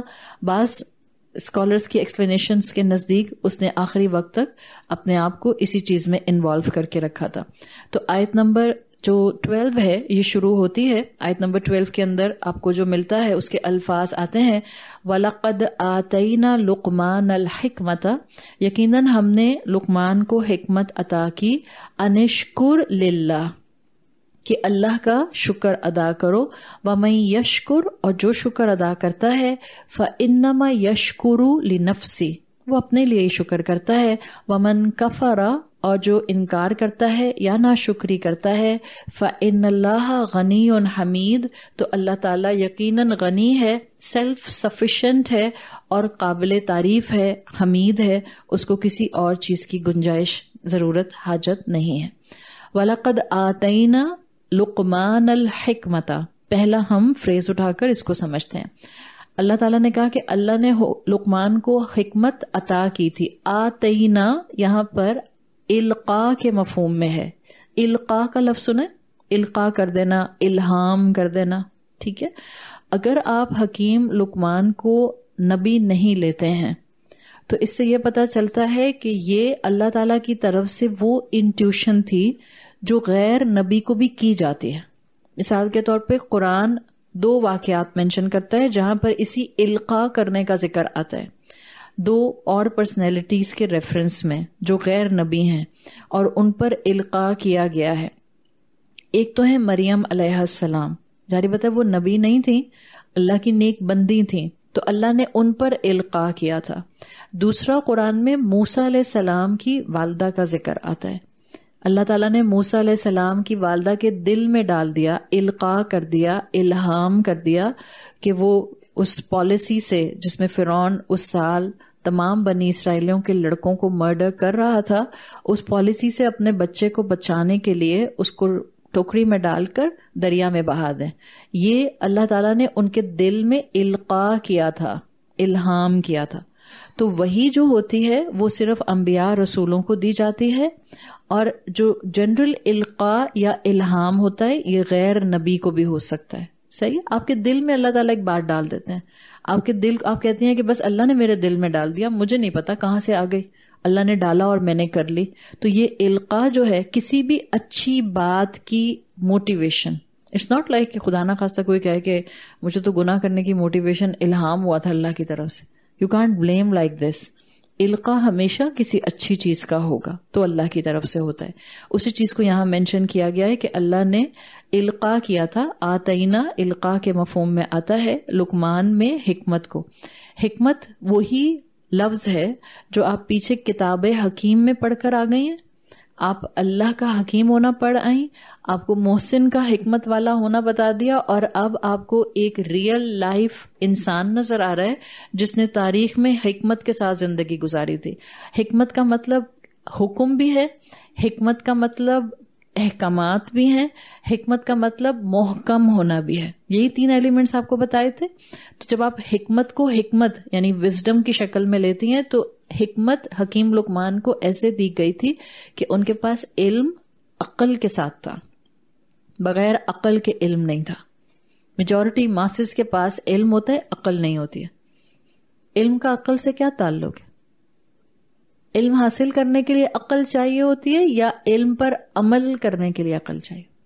یاد رکھیں, the more side which will be in need وہ عمل کی ہوگی.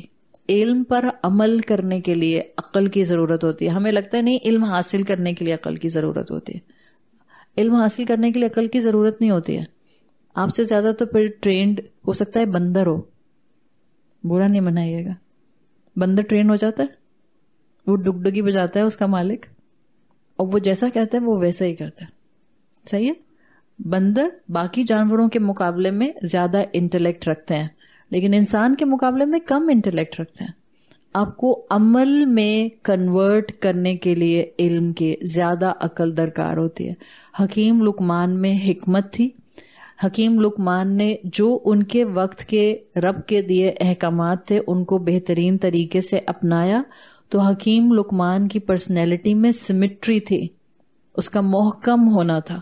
جو انسان بھی رب کی شریعت کو اپنانا شروع کر دیتا ہے اس کی شخصیت میں سمٹری آنے لگ جاتی ہے, اس کی شخصیت میں سٹیبلٹی آنے لگ جاتی ہے. اور یہی چیز آج بہت کم ہے. حکمت کے پہلو سے دیکھیں تو آج یہ چیز بہت کم ہے. علم بہت ہے لوگوں کے پاس, لیکن بہت دکھ ہوتا ہے جب ایون شاگرد استاد کی بات کو اپنے لحاظ سے لیتے ہیں. جیسے استاد سمجھا رہا ہوتا ہے ویسے نہیں لے رہے ہوتے. محسوس کیا آپ نے کبھی؟ یہ بھی اس کا مطلب کیا ہے؟ آپ کو علم سے حکمت نہیں آ رہی, آپ کو علم سے صرف انفارمیشن آ رہی ہے. استاد کچھ سمجھانا چاہ رہا ہے, سمجھنے والا کچھ اور سمجھ رہا ہے. حالانکہ استاد آپ کو بول کے سمجھا رہا ہے. استاد آپ کو یہ نہیں کہہ رہا کہ اب آپ میں بیٹھا ہوں میری وائب سے خود ہی سمجھ جائیں, وائبز ہیں بس میری, میں کیا کہنا چاہ رہا ہوں. ایسی بھی کوئی کہانی نہیں ہے. استاد بول کر آپ کو بتا رہا ہے کہ میں کیا چاہتا ہوں, اور اس کے بعد بھی شاگرد کو وہ سمجھ نہیں آتا, اس کو اپنا ہی کچھ سمجھ آتا ہے. اس کا مطلب ہے وہ استاد سے حکمت نہیں اٹھا پا رہا. حکیم لقمان کی حکمت کو امام الطبری نے 3 اینگلز میں اپنی تفسیر میں مینشن کیا ہے. وہ کہتے ہیں حکیم لقمان کی حکمت کے 3 پہلو تھے. نمبر 1, اپنے دور کے لحاظ سے اللہ تعالیٰ نے ان کو جو بھی اس وقت کی انفارمیشن تھی اس میں عبادت کے پہلو سے فقہ الدین دیا ہوا تھا. یعنی وہ اپنے وقت کے بہترین مسلمان تھے. جتنا علم تھا اس کو بہترین انڈرسٹینڈنگ کے ساتھ عمل میں لاتے تھے. تو نمبر 1 ہے فقہ الدین, انڈرسٹینڈنگ آف دین, دین کا فقہ. نمبر 1 پہلو. جب دین کا فقہ ٹھیک ہوتا ہے یا دین کی انڈرسٹینڈنگ ٹھیک ہوتی ہے تو ہمیشہ انسان عبادت درست کرتا ہے. صحیح, یہ ایک پہلو. دوسری چیز امام الطبری لکھتے ہیں کہ حکیم لقمان کے پاس جو علم تھا ان کی حکمت اس طرح نظر آتی تھی کہ اس کو عقل کے ساتھ استعمال کرتے تھے. علم اور عقل کا کمبینیشن لے کر چلتے تھے. حکیم لقمان کی حکمت کا دوسرا پہلو, پہلا نظر آیا عبادت کی پراپر مینجمنٹ کے ساتھ, دوسرا نظر آیا علم کا پراپر عقل کے ساتھ استعمال کر کے کمبینیشن بنانا, اور تیسرا ان کی صفت لکھتے ہیں امام الطبری اصابہ فی القول. اصابہ حمزہ صاد الف با, اصابہ بالقول. اصابہ کہتے ہیں ٹو اسٹرائک اے ٹارگیٹ, مصیبت اسی سے بنا ہے. اصابہ یوسیبو سے مصیبہ بنا ہے, ٹو اسٹرائک اے ٹارگیٹ. کیا خوبی تھی یہ حکیم لقمان کی جس میں امام طبری کہتے ہیں کہ ان کی حکمت نظر آتی تھی صحیح وقت پر صحیح انسان کو صحیح الفاظ میں صحیح بات کیا کرتے تھے. اصابہ بالقول, یہ حکمت کی ڈیفینیشن جو آپ کو اکثر کتابوں میں ملتی ہے, امام الطبری نے حکیم لقمان کی حکمت کے پہلو کے طور پر بیان کیا. انسان کا صحیح وقت پر صحیح انسان کو صحیح الفاظ کے ساتھ درست نصیحت کر جانا اصابہ بالقول کہلاتا ہے. یعنی حکمت آپ کو علم کا استعمال بھی سکھاتی ہے, اعمال کو پرائرٹائز کرنا بھی سکھاتی ہے, اور آپ کے اندر درست وقت کے استعمال کی صلاحیت بھی لے آتے ہیں. اگر آپ پیچھے کنیکٹ کرتی جائیں گی تو لاول حدیث میں انوالو ہو کر سب سے زیادہ انسان اپنا وقت ضائع کرتا ہے، اور حکیم انسان کبھی بھی اپنا وقت ضائع نہیں کرتا ہے. اس کے پاس آرٹ ہوتا ہے کہ وہ اپنے آپ کو کنٹرول وے میں وقت کے استعمال پر لاتا ہے. تو حکیم انسان کون ہے؟ حکیم لقمان، جن کو اللہ نے حکمت دی تھی، نفس پر کنٹرول تھا، عبادات کی انڈرسٹینڈنگ تھی، بہترین بات کیا کرتے تھے، عقل کو علم کے ساتھ کارپوریٹ کر کے رکھتے تھے، اور وہاں سے رکتے تھے جس سے رکنے کا اللہ نے کہا تھا. ہم سب کو حکیم بننا ہے، اپنے اندر یہ کوالٹیز ڈیولپ کرنا شروع کر دیں. اللہ نے ان کی حکمت کی کوالٹی کے بعد کہا، ان سے حکم دیا گیا ان کو انشکر للہ، ان سے کہا گیا کہ اللہ کا شکر ادا کرو. اس فریز کے دو میننگز بنتے ہیں عربی زبان کے لحاظ سے. ایک میننگ یہ بنتا ہے کہ اب اللہ نے تم کو حکمت دی ہے تو تم اللہ کے شکر گزار بن جاؤ، ایک میننگ یہ بنتا ہے. دوسرا میننگ اسکالرز نے کیا ہے کہ کیونکہ وہ بہت شکر گزار تھے، انشکر للہ، کیونکہ وہ اللہ کے لیے ایک بہت ہی زیادہ شکر کرنے والے انسان تھے، تو اللہ تعالیٰ نے ان کو حکمت کی نعمت عطا کی. اس ڈیفینیشن کے اعتبار سے اسکالرز کہتے ہیں کہ اگر انسان کو اپنی حکمت دیکھنی ہے کہ آپ میں ہے یا نہیں، تو آپ دیکھ لیں کہ آپ کتنا شکر ادا کرتے ہیں. آپ کی زبان کتنا اللہ کے سامنے ہمیشہ الحمدللہ کے ساتھ ہوتی ہے. جو شکر کرنے والا ہوتا ہے نا، وہ شکوہ کرنے والا نہیں ہوتا. ایسا نہیں ہو سکتا کہ آپ یہاں بیٹھ کے بہت شاکر ہو جائیں، گھر جا کے آپ شکوہ کرنے والی ہو جائیں. ایسا ہو نہیں سکتا. اگر آپ جینوئنلی شکر گزار ہیں، آپ سب جگہ شکر گزار ہیں. اور آپ شاکر بننا تو بالکل بیسک سٹیج ہوتی ہے. دو سٹیج ہیں عربی زبان میں، ایک ہے شاکر ہونا، شاکرن، اور ایک ہے شکورن. دو الگ الگ الفاظ ہیں. اللہ کے رسول صلی اللہ علیہ وسلم دعا کیا کرتے تھے، اللہم اجعلنی شکورن، اللہ مجھے شکور بنا دے. فرق ہے دونوں میں. شاکر وہ ہے جو بھلائی ملنے پر الحمدللہ بولتا ہے. شکور وہ ہے جو ہر حال میں الحمدللہ بولتا ہے، چاہے کچھ چھن جائے، چاہے کچھ چلا جائے، چاہے کوئی تکلیف آ جائے، چاہے کوئی مصیبت آ جائے. شکور انسان کی زبان سے صرف الحمدللہ نکلتا ہے، اور یہ وہ صلاحیت ہوتی ہے جس سے پھر انسان کے اندر حکمت آنا شروع ہو جاتی ہے. تو ابن عاشور کہتے ہیں کہ یہ وہی صلاحیت ہے جس کو قرآن نے ایک اور جگہ سورت ابراہیم میں مینشن کیا ہے. جب آپ شکر گزار ہوتی ہیں تو اللہ آپ کو حکمت دیتا ہے. کیسے؟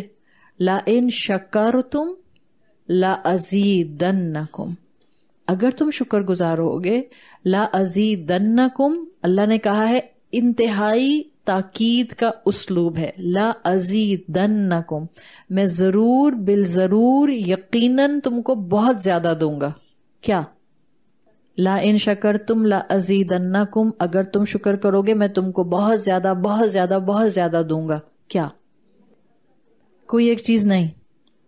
اگر اللہ تعالیٰ کہہ دیتے لَأَزِيدَنَّكُمْ عِلْمًا، میں تم کو علم بہت زیادہ دوں گا، تو بات چھوٹی، کنفائنڈ، فکس ہو جاتی. اللہ نے کہا ہے تم شکر گزار بنو، جو بھی خیر ہوگا، whatever will be خیر for you, he will keep on giving you, keep on giving you, keep on giving you. یہ ہے قرآن کی آیت کا مطلب. جہاں آبجیکٹ نہیں آتا وہاں مفہوم براڈ ہو جاتا ہے. اللہ نے آبجیکٹ نہیں دیا، حالانکہ دعا میں آتا ہے موسیٰ علیہ السلام کی، ربی زدنی علما، اللہ علم میں بڑھا دے.